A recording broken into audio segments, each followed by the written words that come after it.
Good morning! 9:20 na po ng umaga at ngayon po ay araw ng Martes. Ayan, nandito po tayo sa labas po ng bahay sa may garahe. Nandito tayo dahil marami tayong ililigpit. Ayan po oh. Yung mga karton, kinakalat po ng mga alaga namin. Eto naman po, ililigpit natin kasi mga kalakal po yan no. Na inipon ko kasi ibibigay ko po yan sa nagdi-deliver ng tubig namin. Kasi nangungulekta raw siya ng kalakal. So, ayan, inipon ko po isang karton. Ibigay po natin yan sa kanya. Ililigpit po natin yan ngayon. At tignan nyo, ang daming kinakalat ng mga alaga namin. Sobrang dami. Wala pong katapusan ng pagliligpit dito. Ayan, may mga dumi-dumi pa ng manok, ng pusa. So, ngayon, ito po yung pagkakaabalahan natin. Ang maglinis po dito sa garahe ni Pure Health. At maaga pa lang naman po, no? Tingnan nyo yung panahon ngayon. Medyo makulimlim po. Itong manok na to, dito po siya nakakulong. Ayan po, ang daming dumi. Tapos, pinapalabas po natin. Kasi maligalig po siya pag nasa loob ng kulungan. Pero sa ngayon, mag-aalmusal po muna tayo. Kasi kararating lang natin. Nag-grocery po tayo. At bumili po tayo ng pagkain ng mga aso. Kasi magugutom sila. Oh, pagod na po yung dalawang aso namin. Oh, tingnan nyo, oh. Galing na po yan sa labas. Ito po yung greenhocery natin. Ayan po, di pa natin naaayos. Ito po, pagkain ng aso, atay ng manok, at saka manok. Siyempre, pwede rin kami mag-ulam yan. Ano? Oh, tingnan yung mga trabaho ng mga alaga namin, oh. Oh, yung mga kuting, galing sa loob ng box. Oh. Ayan, oh.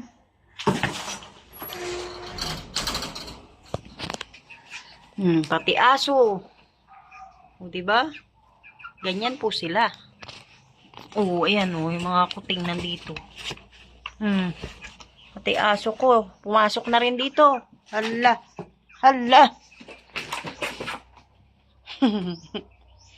Kaya ganyan po kakalat dito eh. Pasaway itong mga alaga namin eh.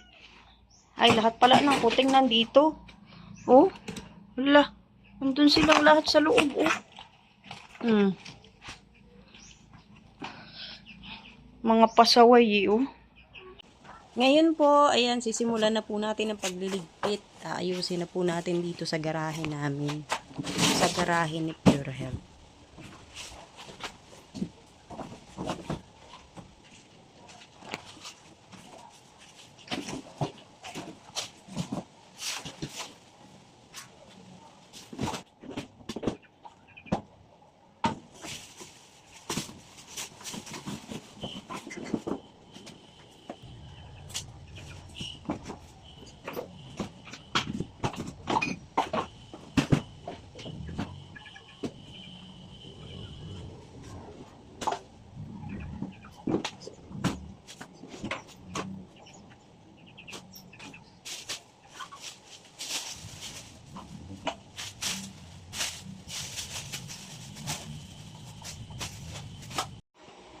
Good morning! Nandito po si Abby. Ito si Gio. 10 o'clock na po ng umaga. Ngayon, ayaw po nilang kumain yung niluto po nating atay ng manok. Ayaw po nilang kainin. So, ang gagawin po natin para kumain sila, gagawan po natin sila ng titimplahan po natin sila ng Cerelac para yun po yung kakainin nila. Gutom na si Gio. Gio, gutom ka na? Ito na po yung Cerelac. Ngayon, lalagyan natin ng mainit.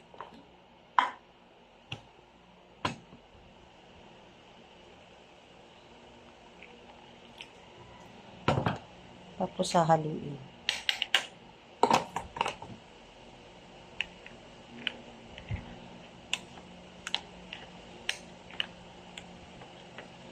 Ito po yung Cerelac.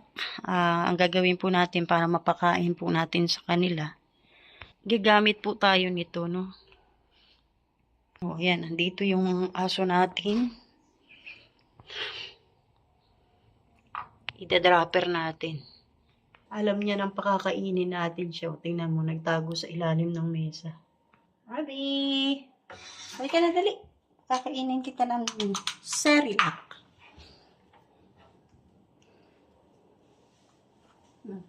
Dali. Nga. Nga na, dali.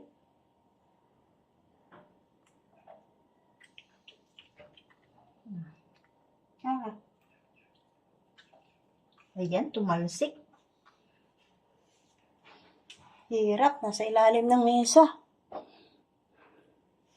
Tumalsik, oh.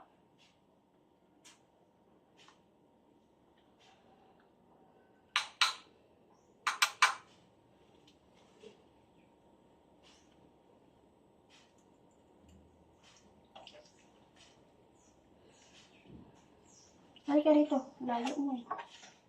Ay, ang layo.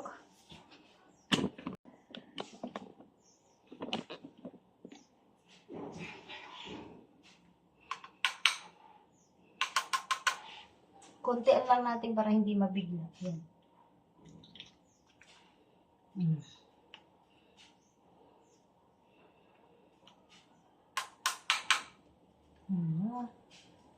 Tama.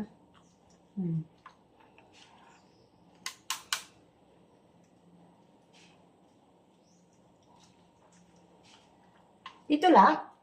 Yan lang. Dali. Diba? Kinakain naman niya. Mama. Dali, mama. Mama na. Mama.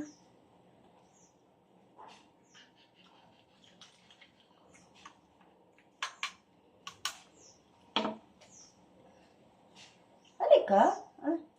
Halika. Huwag ka kasi pumasok dyan. Oh, dito, dito. Oh, mama. Alas 8 ng umaga, ayan, nandito tayo sa likod. Nagtataba si Pure Health ng puno. Yung manok po naayusan po natin ng lalagyan natin ng trapal at nababasa po sila doon. Yan, maliligo na po tayo sa ulan. Basa na po kasi tayo. Sobrang lakas ng ulan, oh. Puno na yung tubig namin dito. Ayan na, dito na kami naliligo sa likod. At dahil maulan naman po, lalaban na rin po natin yung mga basahan.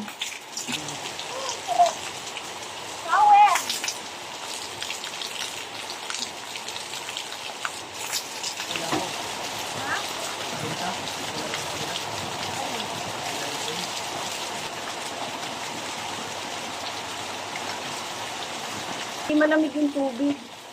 Mainit-init. Wow, ang sarap! Sakit! No! Sarap maligo guys. Lamig.